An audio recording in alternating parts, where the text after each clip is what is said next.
Everyone exercise 8.1 का question number 6 है मेरे पास। इसमें कह रहा है if angle A and angle B are acute angle such that cos A equal cos B then so that angle A equal angle B. बहुत ही easy question है ये भी। देखो मैं क्या करता हूँ, एक ट्रायंगल बनाता हूँ। ठीक है, ये मैंने एक ट्रायंगल बना लिया। ठीक है, इसे ए मानता हूँ, इसे बी और इसे सी। देखो अब आप बोलोगे मैं ए बी सी तो ऐसे ट्रायंगल लेता हूँ, तो ए बी सी मैंने ऐसे क्यों लिया, इसे यहाँ पर बी लेट करना था मुझे। तो देखो इसमें कह रहा है angle A and angle B are acute angle. Acute angle का मतलब होता है जो 90 डिग्री से छोटा हो, और आपको पता है जी यहाँ पर 90 डिग्री का कोण बनता है। तो ये यहाँ पर एंगल सी ले दिया, और ये दोनों जो है 45 डिग्री का होता है। तो यानी कि एंगल ए और एंगल बी मैंने यहाँ पर एक्यूट एंगल लिख दिया है। ठीक है, आपको समझ में आ गया होगा। तो सबसे पहले ये यहाँ देखो, यहाँ पर जो गिवन है उसी से सवाल आपका प्रूफ हो जाएगा। गिवन क्या है, cos A equal cos B. ठीक है, तो कॉस ए का फॉर्मूला क्या होता है, पंडित बद्री प्रसाद बाय हर भोले sine theta cos theta. B by H होता है ना, यहाँ भी लिख दो बी बाय एच, और यहाँ भी बी बाय एच, फॉर्मूला तो वही होता है। अब देखो कॉस ए के अकॉर्डिंग बी क्या हो गया, ए सी। देखो ये ए सी हुआ ना, और ये परपेंडिकुलर हाइट होता था, ए सी बाय ए बी हो जाएगा, ए सी बाय ए बी, और इक्वल टू। अब देखो कॉस बी के अकॉर्डिंग बेस क्या होगा, बी सी, और एच तो वही होगा ए बी। ठीक है, यहाँ तक समझ में आ गया होगा आपको। अब देखो आप यहाँ से ए बी और ए बी मैं कैंसिल कर सकता हूँ, दुआ इक्वल है तो। अब यहाँ से क्या आ गया आपका, ए सी इक्वल बी सी आ गया। ठीक है, अब देखो ए सी इक्वल बी सी, ये दोनों साइड जो है वो आपस में इक्वल है।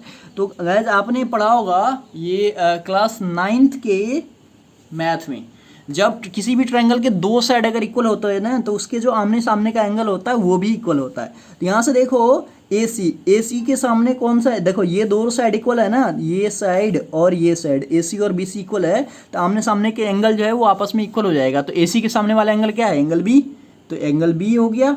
और बी सी के सामने वाला एंगल क्या है, एंगल ए है, तो एंगल ए हो गया। और यही चीज़ आपको प्रूव करना था, तो मैं इसे रीअरेंज करके लिख देता हूँ, क्या, angle A equal angle B, और यही आपको क्या करना था, प्रूव करना था। तो बहुत ही ईजी सा क्वेश्चन था, मैंने आपको बता दिया, बस इसमें फॉर्मूला का यूज करा हमने। और ये एक 9th वाला कॉन्सेप्ट था, जो दो अगर किसी ट्रायंगल के दो साइड आपस में इक्वल होता है, तो उसके सामने आमने सामने का जो एंगल होता है वो इक्वल होता है।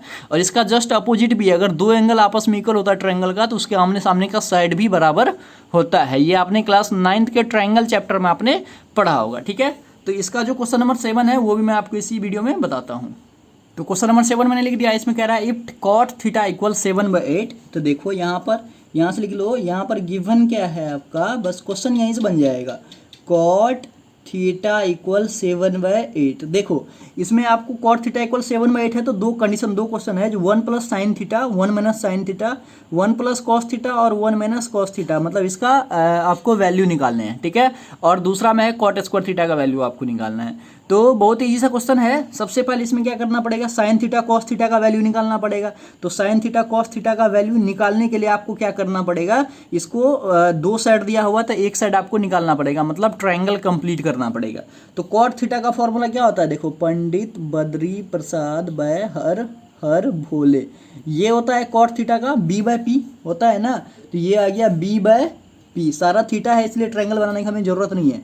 तो यहाँ से देखो b इक्वल आ गया आपका 7 के, ठीक है, और p इक्वल क्या आ गया 8 के, तो हमें क्या निकालना है, h इक्वल।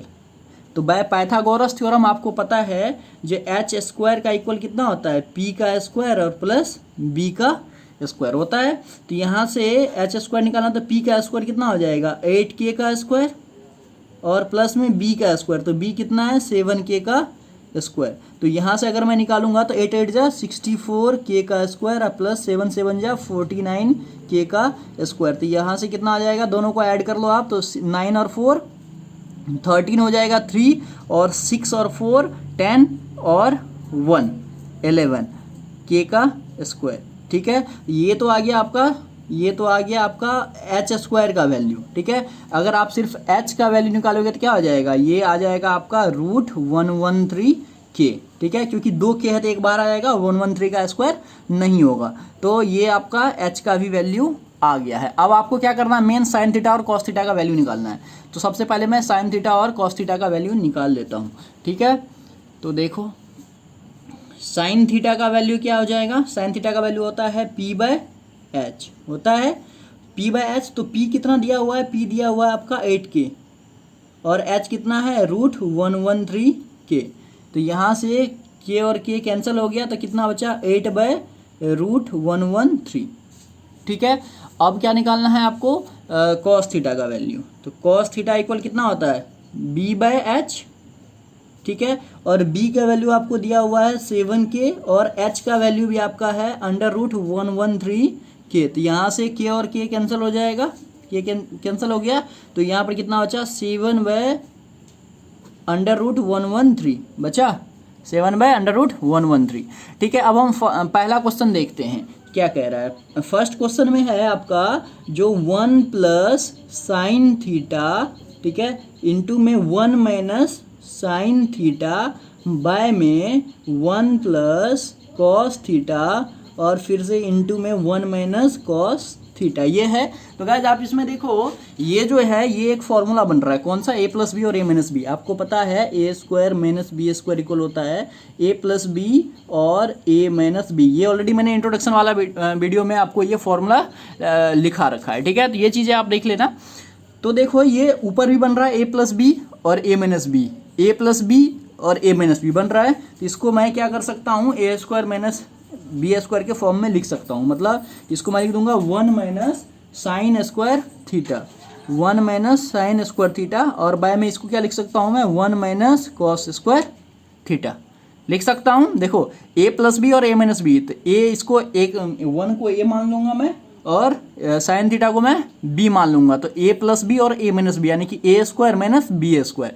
तो 1 का स्क्वायर तो 1 ही होगा, अब माइनस बी स्क्वायर तो साइन स्क्वायर थीटा, ठीक है। और 1 प्लस कॉस थीटा, देखो a प्लस बी और a माइनस बी, तो ये 1 हो जाएगा। तो a प्लस बी का ये हो गया a, ये हो गया b, तो a 1 minus cos square theta, 1 का स्क्वायर तो 1 ही होगा। अब देखो अब आपको क्या करना है, इसमें वैल्यू पुट कर देना बस। तो 1 माइनस साइन स्क्वायर थीटा का वैल्यू कितना है, तो देखो साइन ये हो जाएगा 8/√113 का स्क्वायर, ठीक है, क्योंकि स्क्वायर है इसीलिए स्क्वायर हो जाएगा। बाय में कितना हो जाएगा, ये बाय में कितना हो जाएगा, बाय में हो जाएगा आपका देखो 1 माइनस कॉस स्क्वायर थीटा, तो कॉस स्क्वायर थीटा आ जाएगा 7/√113 का स्क्वायर, ठीक है। अभी देखो अभी आगे क्या होगा, इसमें इसको थोड़ा सा अभी और सॉल्व करना पड़ेगा। देखो ये आ जाएगा 1 माइनस 8 का स्क्वायर कितना होगा 64 और ये बाय में √113 का, और उसके बाद क्या हो जाएगा नीचे में, देखो ये रूट आपको पता है रूट x का अगर स्क्वायर होता है तो वो x होता है, तो √113 का स्क्वायर तो ये आ जाएगा 113, ठीक है। ये तो ऊपर वाला था, नीचे वाला देखो ये आ जाएगा आपका 1 माइनस 7 का स्क्वायर तो 49, ठीक है, 7 का स्क्वायर हो गया 49 और बाय में यहाँ भी √113 का भी स्क्वायर है तो 113 हो गया, ठीक है। इसको मैं क्या करता हूँ अगले पेज पर सॉल्व कर देता हूँ, ठीक है। मैं यहाँ से एक पेज ले लेता हूँ, देखो यहीं से ले लेता हूँ इस पेज को। तो अभी देखो इसमें कैसे सॉल्व होगा ये, देखो मैं यहाँ पर उतार देता हूँ। पहले 1 माइनस 64/113 है और बाय में है 1 माइनस 49/113 है, ठीक है। इसके नीचे 1 कर दो, इसके नीचे 1 कर दो। तो सबसे पहले मैं क्या करता हूँ, ये ऊपर वाला जो टर्म है इसका एलसीएम ले लूँगा। तो इसका अगर एलसीएम लूँगा तो कितना बचेगा, ये 113 होगा और ये आ जाएगा 113 माइनस 64, ठीक है। और बाय में उसी तरीके से देखो नीचे वाला जो टर्म है इसका एलसीएम ले लूँगा तो 113 हो जाएगा और ये आ जाएगा आपका 113 बाय माइनस 49, ठीक है। यहाँ तक आपको समझ में आ ही गया होगा। अभी देखो मैं इसको इसी पर सॉल्व कर देता हूँ ताकि आपको समझने में प्रॉब्लम ना हो। तो यहाँ से देखो अगर आप इसे सॉल्व करोगे तो ये आ जाएगा आपका 49। देखो 113 में से 64 माइनस करोगे तो 49/113 हो जाएगा और बाय में 113 में से 49 माइनस करोगे तो 64 और बाय में 113 हो जाएगा, ठीक है। अभी क्या होगा, इसको ये डिवाइड के फॉर्म में जिसे फ्रैक्शन के मल्टीप्लाई के फॉर्म में चेंज करना है। तो 49/113 और मल्टीप्लाई 113 ऊपर चला जाएगा और नीचे में 64 आ जाएगा, ठीक है। ये और ये कैंसिल हो गया तो क्या बचा आपका 49/64। तो ये आ गया आपका फर्स्ट पार्ट का आंसर, ठीक है। सेकेंड पार्ट में क्या कह रहा है, सेकेंड पार्ट में कह रहा है जो कॉट स्क्वायर थीटा। तो गाइस देखो कॉट थीटा का तो वैल्यू इसमें दिया हुआ है 7/8 दिया हुआ है, तो इसका बस स्क्वायर कर देना आपको, है ना, 7/8 है ना, तो ये क्या करना है आपको 7/8 का स्क्वायर हो जाएगा। तो ये कितना आ जाएगा 7 7 जा 49/64। तो दोनों ही पार्ट का आंसर सेम ही है, 49/64 49/64। तो बहुत ही ईजी सा ही क्वेश्चन था, बस थोड़ी सी कैलकुलेशन थी जो मैंने यहाँ पर कर दिया है और आपको भी समझ में आ गया होगा। तो फिर इसका जो एक और क्वेश्चन है वो भी मैं आपको, क्वेश्चन नंबर 8, वो भी मैं आपको इसी वीडियो में बता देता हूँ। क्वेश्चन नंबर 8 है, इसमें कह रहा है जो 3 cot a = 4, तो चेक वेदर ये जो है 1 + 10 स्क्वायर a बाय में 1 + 10 स्क्वायर a, 1 + 10 स्क्वायर है और 1 + 10 स्क्वायर a, ये नहीं होगा, यहाँ पर 1 माइनस होगा, एक मिनट, माइनस है ऊपर में, यहाँ पर देखो 1 - 10 स्क्वायर है बाय में 1 + 10 स्क्वायर है, ठीक है, 1 - 10 स्क्वायर है बाय में 1 + 10 स्क्वायर है इक्वल टू कॉस स्क्वायर है माइनस साइन स्क्वायर है। ये आपको प्रूव करना, मतलब दिखाना है जो ये दोनों इक्वल है कि नहीं है। तो सबसे पहले आप देख लो गिवन में क्या क्या है। तो गिवन में है आपका 3 cot a = 4 है, ठीक है, तो यहाँ से cot a इक्वल क्या आ जाएगा 4/3 होगा, cot a इक्वल क्या आ जाएगा 4/3 आ जाएगा। तो cot a इक्वल अगर 4/3 आ गया तो cot थीटा का फॉर्मूला क्या होता है, देखो पंडित बद्री प्रसाद हर हर भोले, तो b/p होगा, b/p। तो देखो इसमें b इक्वल कितना दिया हुआ है आपका 4k, ठीक है, p इक्वल आ जाएगा 3k, तो h इक्वल आपको निकालना है और आप पाइथागोरस थ्योरम से आप h का फॉर्मूला लगा दोगे। क्या होता है, यहाँ से मैं कैपिटल ही h लिखता हूँ, कोई दिक्कत नहीं है, h² इक्वल कितना आ जाएगा p² + b², ये फॉर्मूला होता है, ठीक है, तो p का स्क्वायर, तो p कितना है 3k का स्क्वायर प्लस b का स्क्वायर तो 4k का स्क्वायर, तो कितना हो जाएगा ये 9k का स्क्वायर और प्लस 16k का स्क्वायर हो जाएगा। बस इसमें कुछ भी नहीं है, सारा का सारा पाइथागोरस थ्योरम का ही यूज़ करना है और कैलकुलेशन है और नहीं है। तो 9k² और दोनों को अगर मैंने ऐड करा तो ये आ जाएगा 25k का स्क्वायर। ये तो आ गया आपका h² का वैल्यू। अगर यहाँ से मैं h का वैल्यू लिखूँ तो ये आ जाएगा 25k² रूट में, और आपको पता है जिसका वैल्यू क्या आ जाएगा 5k, ठीक है, 25 का 5 और k² का k, तो 5k आ गया, ठीक है। अब आपको करना क्या, इसमें जो जो दिया है उसका निकाल लो वैल्यू। अब 10 का मैं पहले निकाल लेता हूँ, 10a का वैल्यू निकालता हूँ मैं। तो 10a का फॉर्मूला क्या होता है, 10a का फॉर्मूला आपका होता है p/b। तो p/b, तो p क्या दिया हुआ है, p दिया हुआ है 3k और b क्या दिया हुआ है, b भी दिया हुआ है 4k, तो ये दोनों कैंसिल हो गया, तो 3/4 आया, ठीक है। 10 तो यहाँ पर हो गया, आप क्या कॉस और साइन निकालना है। तो मैं क्या करता हूँ, सबसे पहले साइन निकाल देता हूँ। साइन a है ना, या थीटा के फॉर्म में है क्वेश्चन में, जो भी हो, थीटा के फॉर्म में हो या a के फॉर्म में हो, उससे कोई फ़र्क नहीं पड़ता है, एक ही फॉर्म में है। तो देखो साइन a, तो मैं साइन a इक्वल क्या होता है p/h होता है, ठीक है। तो p का वैल्यू क्या है, p का वैल्यू है आपका 3k, ठीक है, और h का वैल्यू क्या है, h अभी हमने निकाला था 5k, तो ये k और k कैंसिल हो गया, तो 3/5 आ गया, ठीक है। अब मैं cos a भी निकाल लेता हूँ यहाँ से।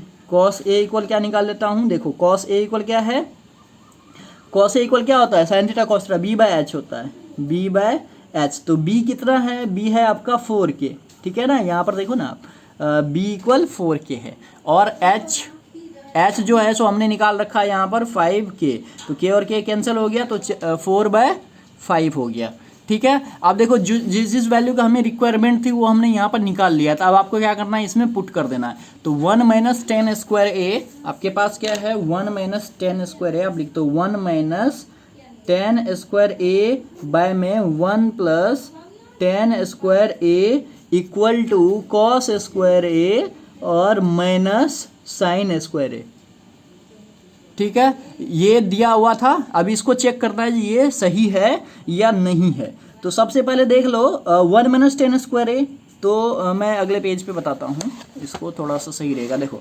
1 - 10 स्क्वायर a, तो 1 के जगह पर 1 ही रहेगा, ठीक है, अब -10 स्क्वायर a, तो 10a का वैल्यू अभी अभी हमने निकाला था, यहाँ पर 10a का वैल्यू निकाला था ना 3/4, तो यहाँ पर आ जाएगा 3/4 का स्क्वायर, ठीक है। और नीचे में भी है 1 + 10 स्क्वायर है तो 3/4 का स्क्वायर, और इक्वल टू आपको क्या करना है, कॉस स्क्वायर है तो कॉस का वैल्यू क्या निकाला था 4/5 का स्क्वायर, तो मैं लिख देता हूँ यहाँ पर 4/5 का स्क्वायर, और माइनस में साइन स्क्वायर है, देखो ना माइनस में साइन स्क्वायर है तो साइन स्क्वायर है तो 3/5 का स्क्वायर, तो मैं लिख देता हूँ यहाँ पर 3/5 का स्क्वायर। बस अब इसको कैलकुलेशन करना है, देख लेना है अगर ये दोनों इक्वल आ गया तो हम लिख देंगे यस, अगर इक्वल नहीं आया तो लिख देंगे नहीं, बस हो गया। तो देखो इसमें आ जाएगा 1 - 3 3 = 9/64 बाय में 1 + 9/64, देखो कैसे, देखो 3 का स्क्वायर तो 9 और 4 का स्क्वायर 64, ठीक है, इक्वल टू 4 4 = 64/25 माइनस 9/25, ठीक, 4 4 = 64 और 5 5 = 25 माइनस 3 3 = 9 और 5 5 = 25, वही लिखा मैंने जो इसमें है। अभी देखो ये इसको मुझे सॉल्व करना पड़ेगा, ये ऊपर वाले का एलसीएम लूँगा तो 64 होगा, 64 ये आ जाएगा 64 - 9 बाय में इसके नीचे में भी एलसीएम लो तो 64 ये आ जाएगा 64 + 9, ठीक है, इक्वल टू इन दोनों का एलसीएम लोगे तो ये 25 होगा और ये आ जाएगा 64 - 9, ठीक है। अब इसको चेक कर लेता हूँ इक्वल आ रहा है कि नहीं। देखो ये जो है आपका डिवाइड के फॉर्म में, तो इसे हमें मल्टीप्लाई के फॉर्म में लिखना पड़ेगा। सबसे पहले इसको कैलकुलेट कर लेता हूँ, तो 64 में से अगर 9 जाएगा तो ये आ जाएगा 55/64, 55/64, और ये नीचे भी क्या हो जाएगा, इन दोनों को अगर आप ऐड करते हो तो ये आ जाएगा आपका 73/64, और इक्वल टू इसको अगर आप कैलकुलेट करोगे तो ये कितना आ जाएगा, ये आ जाएगा आपका 64 में से 9 जाएगा तो ये 4 और 5 यानी कि 55/25, ठीक है। यहाँ से कितना आ जाएगा, ये देखो 55, ये डिवाइड के फॉर्म में है तो इसे मैं मल्टीप्लाई के फॉर्म में चेंज करता हूँ, 55/64 मल्टीप्लाई 64/73, ठीक है, इक्वल टू 55/25, यहाँ से 64 कैंसिल हो गया तो बचा क्या 55/73, 55/73 इक्वल टू 55/25। अब आप खुद देखो जी ये दोनों इक्वल है, नहीं है, ये दोनों इक्वल नहीं है ना, तो मैं यहाँ पर नोट का साइन लगाता हूँ, ये इक्वल नहीं है। ये तो आपने खुद देख लिया, ये दोनों अगर इक्वल आया होता तो मान लो हमारा क्वेश्चन होता, तो ये दोनों भी इक्वल नहीं है तो हम लिख देंगे यहाँ पर नो, ठीक है। तो इजी सा ही क्वेश्चन था, बस इसमें कैलकुलेशन था थोड़ा सा और हमने कैलकुलेशन कर दिया है, तो आई होप आपको ये क्वेश्चन इजीली समझ में आ गया होगा। तो फिर मिलते हैं नेक्स्ट वीडियो में नेक्स्ट क्वेश्चन के साथ।